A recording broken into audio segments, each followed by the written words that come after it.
The anime begins with a news report about the hot weather in Japan and a tragic incident involving the Tokyo Manji gang. A large truck had driven into a shopping district during a festival, causing injuries and deaths. Among the victims were Tochibana Naoto, a 25-year-old from Shibuya, and his older sister, Tochibana Hinata, who was 26. The news shocks Takemichi Hanagaki, who realizes that Hinata, his only girlfriend from middle school, is dead. Takemichi is a 26-year-old man living a miserable life. He works at a DVD rental store, where his younger manager constantly scolds him for being lazy and forgetful. Takemichi lives in a run-down apartment with thin walls, and his landlady frequently complains about his loud TV. His life feels like a series of failures, and he often finds himself apologizing for everything.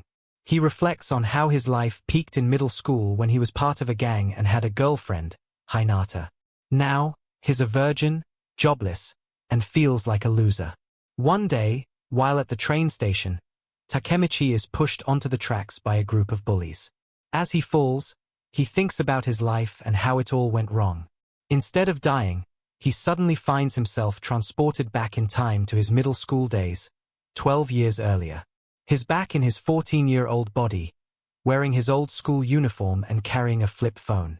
Confused but determined, Takemichi decides to use this second chance to change his future. Takemichi reunites with his old friends, Akan, Yamagishi, Makoto, and Takuya. They're all part of a small gang, and Takemichi is reminded of how reckless and carefree they were.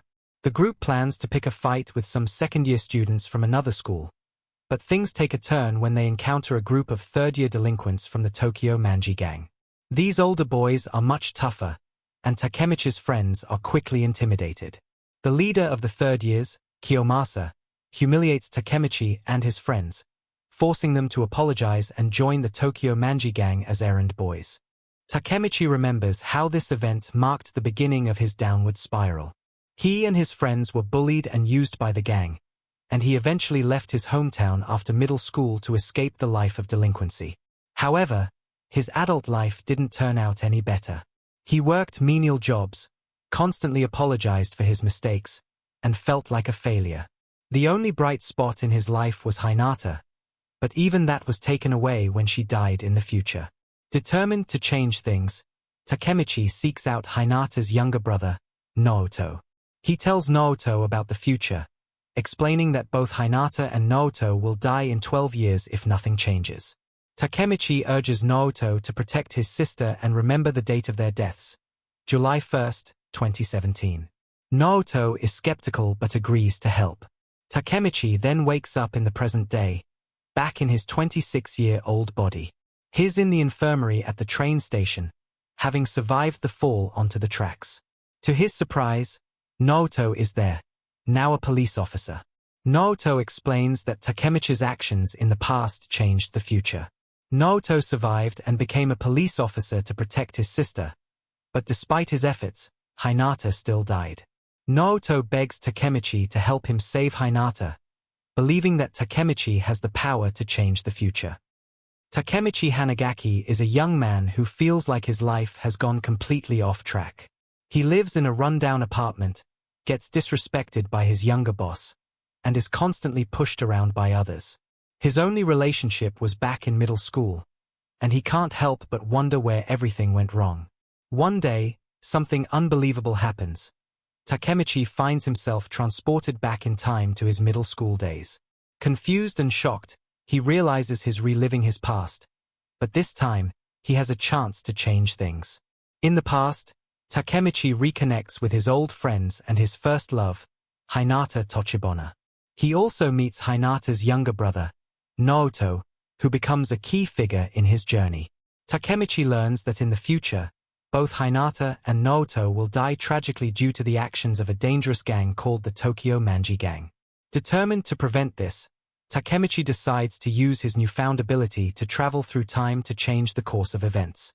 Naoto, now a detective in the future, helps Takemichi understand his power. He explains that Takemichi can travel back exactly 12 years into the past, and the trigger for this ability seems to be a handshake. Together, they devise a plan, Takemichi must go back to his middle school days and prevent the leaders of the Tokyo Manji gang, Sono Manjiro and Kisaki Teta, from meeting. If he can stop their alliance, the gang's violent future might be avoided, and Hinata's life could be saved. However, changing the past isn't easy. Takemichi finds himself in the middle of a brutal fight club run by delinquents from his school. He's beaten down and humiliated, but he refuses to give up. With the support of his friends, Aken, Yamagishi, Makoto, and Takuya, Takemichi begins to find the courage to stand up for himself and fight back. He realizes that he can't keep running away from his problems, both in the past and the present. In a pivotal moment, Takemichi challenges Kiyomasa, the leader of the fight club, to a fight. Despite being outmatched, Takemichi's determination inspires his friends and earns him a small measure of respect. He begins to understand that if he wants to change the future, he must first change himself. He can't rely on others to save him. He has to become stronger and face his fears head-on. As Takemichi navigates the dangerous world of middle school delinquents, he also reconnects with Hinata. Their bond grows stronger, and Takemichi vows to protect her no matter what. He realizes that his love for Hinata and his desire to save her are what drive him to keep fighting, even when the odds seem impossible. Takemichi knows he can't save Hinata by staying weak, so he challenges Masaotaka to a fight. Masaotaka lands the first hit, and Takemichi realizes how strong he is, but he refuses to give up.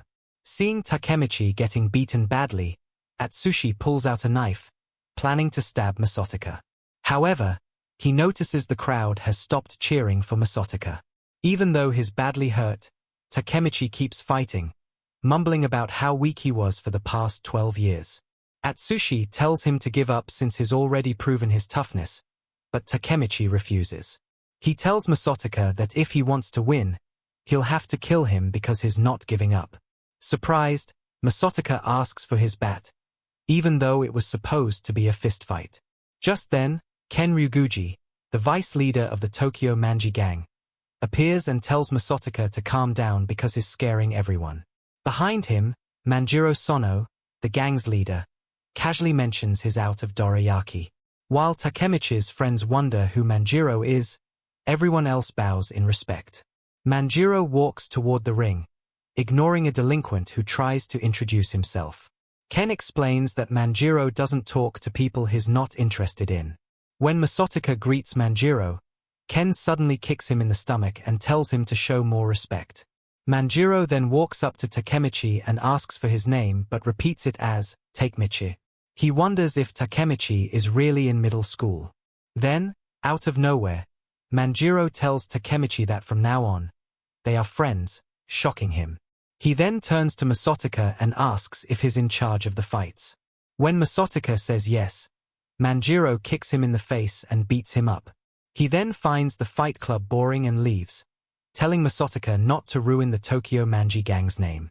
Later, Kazushi and Makoto are excited that Takemichi made friends with Manjiro, but Takemichi panics. He went from being Masaotaka's slave to being stuck with a monster. Atsushi admits he was going to stab Masaotaka because otherwise, they would have remained slaves. But thanks to Takemichi, they are free now. The next morning, Takemichi meets Hinata, who invites him on a date before her cram school. During class, Takemichi wonders what to do next. He met Manjiro, but now he needs to stop him from meeting Teta. Suddenly, Manjiro barges into the classroom, asking Takemichi to come out and play, shocking him. When he steps outside, he sees a group of third years beaten up. Ken explains that they made him angry, so he beat them and now makes them lie on the ground while he and Manjiro walk over them. Manjiro wants Takemichi to hang out, but he refuses, saying he's busy. Before they can convince him, Hinata sees them and misunderstands the situation, thinking they are bullying Takemichi. She boldly walks up and slaps Manjiro. Then she grabs Takemichi's hand, trying to take him away, but Ken stops them. Hinata scolds them, saying that real friends wouldn't force Takemichi into anything. She also warns them that if they're the reason he's been getting beaten up, she'll stop it. Takemichi, determined, places his hand on Ken and tells him to let Hinata go. He declares that there are things he won't give up ever again. Manjiro is impressed but asks Takemichi how he wants to die. Takemichi only asks for a promise that they won't hurt Hinata. Manjiro laughs, saying he doesn't care and pretends to throw a punch but stops just before hitting him, saying he was joking, he would never hit a girl. Ken laughs, saying Takemichi actually threatened Manjiro, but it's fine because protecting a girl is old school. After learning that they're friends, Hinata apologizes to Manjiro, who tells her not to worry but to take care of herself. She then tells Takemichi they can go on a date another time so he can be with his friends. Later, while riding bikes, Takemichi remembers how Naoto warned him about all the terrible things the Tokyo Manji gang will do in the future. He wonders if Manjiro is really capable of such evil. Curious, he asks Manjiro why he likes him. Manjiro explains that Takemichi reminds him of his older brother, who was reckless and picked fights with people much stronger than him. He shares how, in the past, biker gangs fought all the time but always cleaned up their own messes. He doesn't think that was lame, and now he wants to create a new era for delinquents. He wants Takemichi to be part of it. Ken adds that while there are plenty of strong fighters, not many people stand up for something they truly believe in.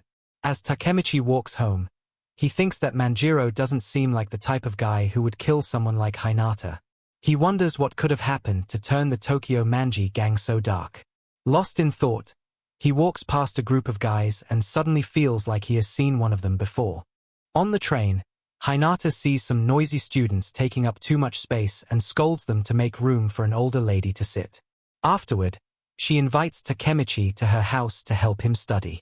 Takemichi is excited because it's the first time he's been in a girl's room. Hinata thanks Takemichi for helping her brother Naoto and talks about how their dad is often missing. Naoto didn't like him at first, but suddenly he said he wanted to be a police officer, just like Takemichi. Takemichi realizes this is why Naoto chose to be a cop and tells Hinata that Naoto will be a great officer. Hinata says Takemichi seems more mature than before and wants to know more about him. Suddenly, fireworks start, and Hinata takes Takemichi to the roof to enjoy the view. Takemichi is happy and doesn't want to go back to the future, because Hinata won't be there. He reaches to hold her hand but realizes he's holding Naoto's hand instead, and he returns to the present. Back in the present, Takemichi wakes up crying. Naoto realizes that Takemichi's time travel works differently. When Takemichi travels back, his body stays frozen, and the same amount of time passes in both the past and the present.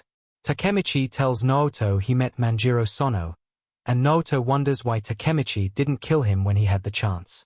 Takemichi suggests they go to see Manjiro to learn why Tomon changed. Naoto agrees and notices that Takemichi seems much stronger now. As they go through old files, they find out that Atsushi Sendo is now a high-ranking member of Tomon. Naoto is confused because in his timeline, Atsushi was arrested and became a nobody after stabbing Masotaka Kiyomizu. They realize Takemichi must have changed the past after meeting Manjiro, so they decide to contact Atsushi. Takemichi finds Atsushi's old phone number, hoping it hasn't changed, and calls him. He recalls that Atsushi once said they'd be friends forever. When Atsushi answers, Takemichi arranges to meet him at a hostess bar he runs. When they meet, Takemichi barely recognizes Atsushi because he's no longer wearing his pompadour. Atsushi greets him and says he's been waiting for him to show up. He wants to talk privately, so they head to the rooftop. They talk about the good times they shared, and Takemichi comments that Atsushi seems to have a great life now. But Atsushi says that there are things you can't buy. Atsushi reveals that he knows Naoto is a cop and that is Hinata's brother. Then, Atsushi drops a bombshell. He was the one who pushed Takemichi onto the train tracks, but Naoto saved him, just like he knew Takemichi would fall. Atsushi asks Takemichi if he can go back to the past and help, though he knows it sounds crazy. Takemichi is hurt and refuses to believe that his friend would try to kill him. Atsushi reveals that he is working for Teta Kisaki, and everyone in Tomon listens to him now. He says that Tomon changed after Ken Ryuguji died and pleads with Takemichi to go back and save everyone. After making this request, Atsushi jumps off the rooftop and dies, leaving Takemichi crying. Meanwhile, Teta Kisaki is seen nearby, listening to their conversation. Takemichi tells Naoto that they need to investigate the day Ken Ryuguji died, because Teta Kisaki is the one who turned Tomon evil. Takemichi then makes up his mind. He will go back and save everyone.